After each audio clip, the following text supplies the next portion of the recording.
Petit mot avant d'attaquer cette vidéo. Je n'explique pas du tout qu'il faut prendre le vaccin ou pas. Je pense que chacun doit prendre sa décision en son âme et conscience. Je ne suis pas médecin ou expert médical. Ici, je réagis juste à la façon dont certains médias hexagonaux ont expliqué pourquoi, aux Antilles, en majorité, on ne voulait pas du vaccin. Cette vidéo ne va pas servir d'excuse pour tel ou tel camp. Et je vous invite également à aller au bout de cette vidéo, c'est important pour comprendre tout ce que j'essaie d'expliquer ici.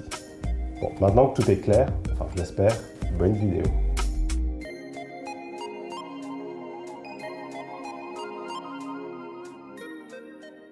Hello mes amis entiers fans de vaudou illettrés alcooliques, j'espère que vous allez bien. Alors j'ai beaucoup réfléchi avant de faire cette vidéo et je me suis demandé si ça valait la peine de répondre à ce tas de conneries. Mais comme on parle de culture antillaise sur cette chaîne, en essayant de valoriser qui nous sommes, je me suis senti d'autant plus énervé parce que d'une part, on m'insulte moi en tant qu'antillais, mais aussi sur mon travail.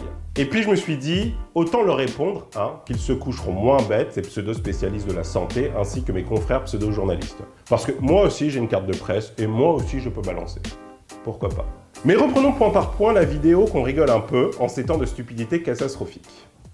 16% de taux de vaccination à la Martinique, beaucoup de gens qui n'y croient pas, ont de la peine à se faire convaincre. Alors, on sent que le type habillé en noir, qu'on va nommer pour plus de simplicité journaliste, commence l'extrait avec un ton dramatique et victimaire. C'est peut-être un acteur qui a raté sa vocation, mais qui voulait passer à la télé quand même. On ne sait pas, finalement. Alors, face à ce ton dramatique, meilleur que les meilleurs comédiens de la comédie française, l'autre derrière, il se chauffe et se transforme en héros devant tant de détresse du journaliste. Et voilà ce qui arrive. Effectivement, c'est culturel. Alors déjà, ça commence bien, parce que quand un monsieur avec une magnifique chemise à carreaux sur un plateau télé à 8000 km du sujet qu'il va aborder, commence par dire « c'est culturel ». Ça sent le cliché à plein nez, à moins qu'il soit antillais, ou ayant vécu aux Antilles, ou sociologue, ou encore spécialiste de la culture. Non, parce que avant de continuer la vidéo, arrêtons-nous rapidement sur un point. À quel moment ils se sont dit « on va demander à un médecin parisien son avis sur les causes de la faible vaccination aux Antilles ». Alors, j'imagine la scène, petit aparté. Dis-moi, Michel, je suis en train de bosser sur le sujet de l'émission de ce soir. Attends, on fait ça, nous? On bosse nos sujets? Non, je cherche juste un spécialiste qui... Attends, on fait ça, nous? On bosse avec des spécialistes nos sujets? Eh non, je déconne. Ouais, tu m'as fait peur, parce que j'ai cru qu'en 30 ans de carrière, on devait commencer à réfléchir à ce qu'on disait. Réfléchir? Non, mais il est con, celui-là. Attends, non, je cherche juste quelqu'un qui fasse un peu... Un peu quoi? Bah tu sais, en fait, quelqu'un de différent, quoi. Comme je parle des Antilles, quelqu'un qui fasse un peu... Antillais, on a ça dans l'équipe, nous? Parce que je vois pas, franchement, à part la femme de ménage, peut-être. Et encore, je l'ai jamais vu, j'arrive pas au bureau avant 10 heures, alors tu sais... Non mais t'es fou, toi, la femme de ménage, elle pourrait dire des trucs pertinents, tu veux que je perde mon job ou quoi? Non, mais je parle du corona, du coup, il me faudrait... Ah bah attends, mais mon généraliste, il fera l'affaire, mon généraliste, il est vachement sympa en plus. Mais lui, il connaît quelque chose aux Antilles ou en Guadeloupe et la Martinique? Non, je crois pas qu'il connaisse quelque chose sur la Martinique et la Guadeloupe, mais... tu sais, il est allé un peu au soleil ces derniers temps, et puis il est tout avec des coups de soleil, tu vois. Vendu! Et en plus, tu verras, il a une super chemise à carreaux, ce sera parfait. Désolé, je me suis un peu perdu sur cette partie-là. Mais c'est un peu comme ça que j'imagine les briefings avant les émissions de leurs journaux de... Bref. Mais continuons à regarder la vidéo pour voir comment monsieur chemise à carreaux parle de notre belle culture antillaise. Il y a d'autres sources d'informations, je ne vais pas revenir sur les vaudous, mais ça existe toujours dans ces territoires. Je vous avais prévenu, Non mais les gars, il fallait prévenir. Parce qu'on est en train de construire un nouvel hôpital, former des étudiants en médecine, faut qu'on arrête tout de suite, ça coûte bien trop cher. Investissons plutôt, je sais pas moi, dans des poulets, et l'affaire est résolue. Non mais ils croient vraiment que des centaines de milliers de personnes se lèvent le matin et se disent « Quoi, il y a des millions de morts dans le monde, pas grave, je vais sur 36-15 marabouts et je suis sauvé ?» Et cette manie de réduire le choix de milliers de personnes différentes à se faire vacciner ou non parce qu'on préfère le vaudou? Vraiment? Ouais, parce que moi j'ai raté la réunion, on a organisé tout ça. Je veux dire, comment ils ont fait Ils ont créé un groupe WhatsApp avec l'ensemble de la population, un gars s'est chauffé en disant « Antillais, on arrête de réfléchir, on ne se vaccine pas. Par contre, j'ai des bons de réduction chez GG Marabout de père en fils. » Et là, tout le monde applaudit. Bravo, bravo, mais quel génie, faisons tous ça. Au-delà de ces affirmations fausses, c'est vraiment nous prendre pour des moutons. Alors bien sûr, on est d'accord, il y a une pratique du vaudou aux Antilles. Mais je pense qu'elle est assez minoritaire. Et même dans la pratique du vaudou, il faudrait savoir combien de personnes refusent la médecine traditionnelle. Enfin, mes amis vaudouistes, continuons la vidéo.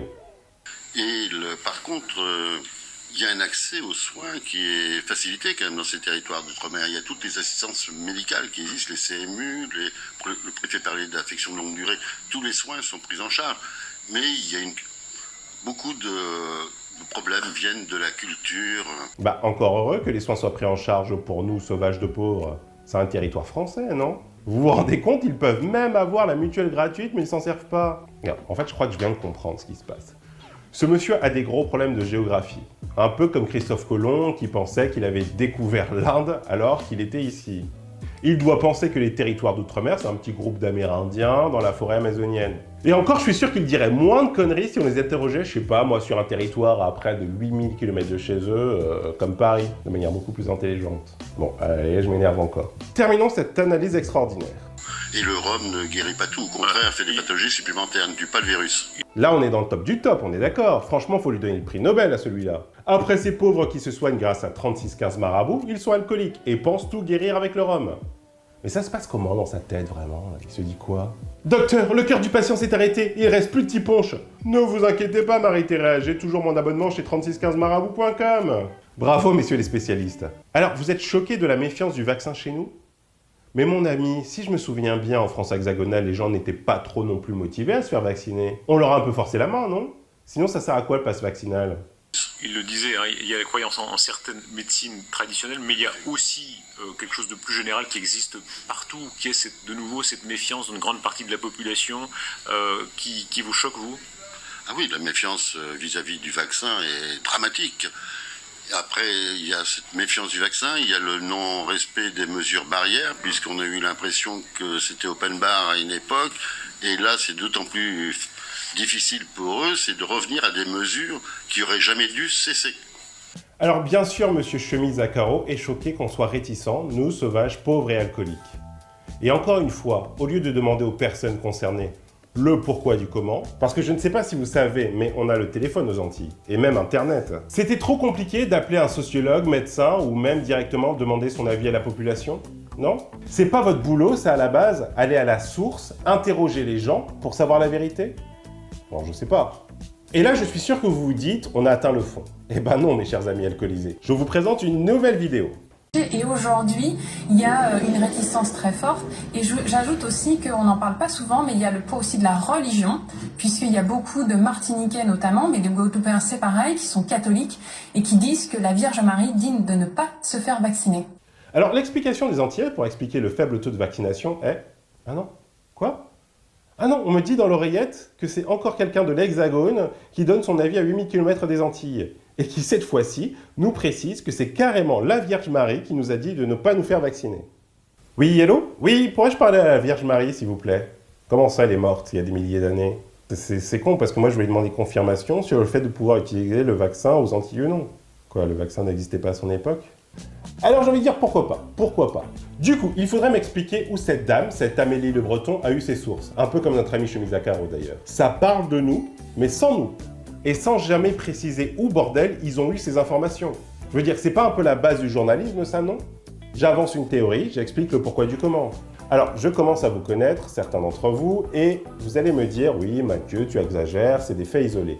Ils sont débiles, ok, mais c'est que 2 vidéos, et tu sais bien comment cela ça se passe à la télé, blablabla, blablabla, blablabla.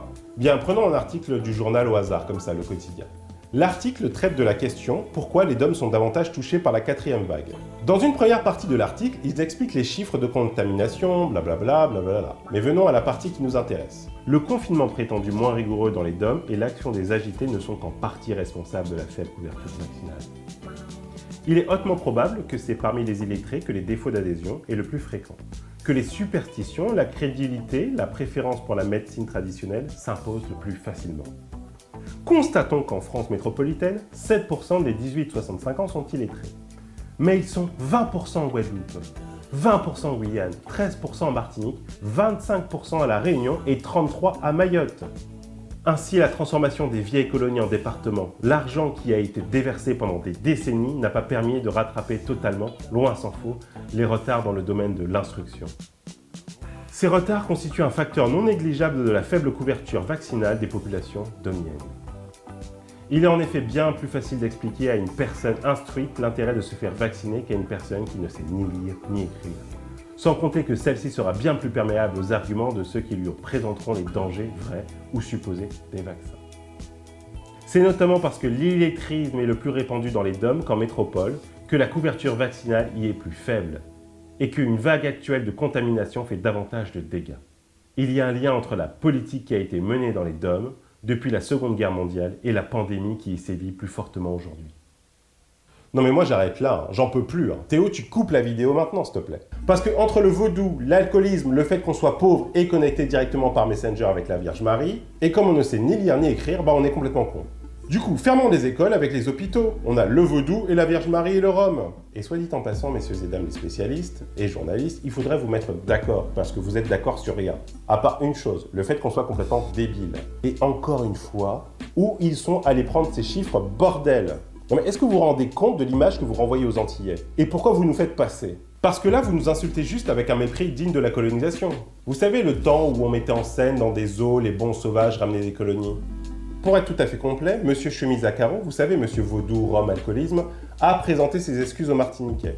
Enfin, a présenté ses excuses, pas vraiment. Quelqu'un d'autre l'a fait à sa place, puisque le message est à la troisième personne. On est d'accord que ce serait beaucoup trop d'honneur pour ces sauvages de le faire lui-même. Je pose la question. Vous voulez un premier élément de réponse à la méfiance des Antillais envers des décisions prises à 8000 km de chez eux, même si c'est une bonne ou une mauvaise décision? Eh bien, pour commencer, ce mépris, cette condescendance et l'incompétence que les journalistes valorisent ici. Au lieu d'expliquer les choses, on vous les impose, et en plus en vous insultant de la pire des manières qui soit, sans chercher vraiment les causes de vos échecs. Bravo, on applaudit. Enfin, cette vidéo commence à être un peu longue. Mais si vous me suivez sur cette chaîne depuis un certain temps, vous savez que je n'aime pas critiquer sans apporter de solutions. Du coup, dans une prochaine vidéo, je vais essayer d'expliquer, selon moi, pourquoi aux Antilles, nous sommes beaucoup plus réfractaires à ce vaccin. Alors si vous voulez voir la deuxième partie de cette vidéo, je vous invite à vous abonner à la chaîne pour ne rien rater. Et pour être tout à fait honnête, il y a quand même des gens, même à 8000 km, qui disent pas trop de conneries sur cette chaîne, sur ce plateau télé. Je vous laisse avec une dernière vidéo qui donne des éléments de réponse sur la méfiance des Antillais, même si j'irai beaucoup plus loin, moi, dans la deuxième partie de cette vidéo. Allez, à bientôt les amis, parce qu'il est déjà 9 h du matin et c'est l'heure du type rouge. L'impression de lire en sous-titres qu'après tout, ce qui arrive aujourd'hui aux Martiniquais, aux Guadeloupéens, quelque part, ils l'ont un petit peu cherché. Il me semble que le Covid est une pandémie, est une épidémie que connaît la France depuis plus d'1 an et demi. Effectivement, les Antilles ont été un petit peu épargnées pendant les premières vagues. Alors pourquoi cette impréparation sanitaire? Parce que ça, c'est de la responsabilité de l'État, c'est la responsabilité des ARS. À la Martinique, c'est en temps normal 29 l'hydréa et à la Guadeloupe, c'est 33 l'hydréa. Je parle même pas de la Guyane, 13 l'hydréa. Donc évidemment que la tension hospitalière allait être insoutenable. Par ailleurs, la situation des infrastructures hospitalières aux Antilles est calamiteuse depuis des années. Et cela, Monsieur Castex parle du problème des Antillais qui seraient rétifs à la vaccination. Mais le problème, ce sont les infrastructures. Et ça, c'est la responsabilité de l'État. La défiance aujourd'hui aux Antilles vis-à-vis de la vaccination, elle a des racines qui sont profondes. Le mouvement des Gilets jaunes a été important aux Antilles parce qu'il était aussi accolé au mouvement anti-chlordécone. Parce que la défiance, elle est aussi là. Quand pendant des années, vous avez été victime d'un scandale sanitaire comme le chlordécone, où vous avez la Martinique qui est le record du monde de cancer de la prostate quand même, peut-être que vous avez une population effectivement qui prend avec beaucoup de distance et avec beaucoup de scepticisme ce qui peut venir de la métropole et qui peut, comme l'a illustré très bien Monsieur Castex, venir d'une parole d'en haut, assez, je trouve, méprisante vis-à-vis de nos compatriotes des Antilles. Donc là encore, il aurait mieux valu que l'État prépare cette flambée plutôt que de venir en accuser plus ou moins à mots couverts les Antillais.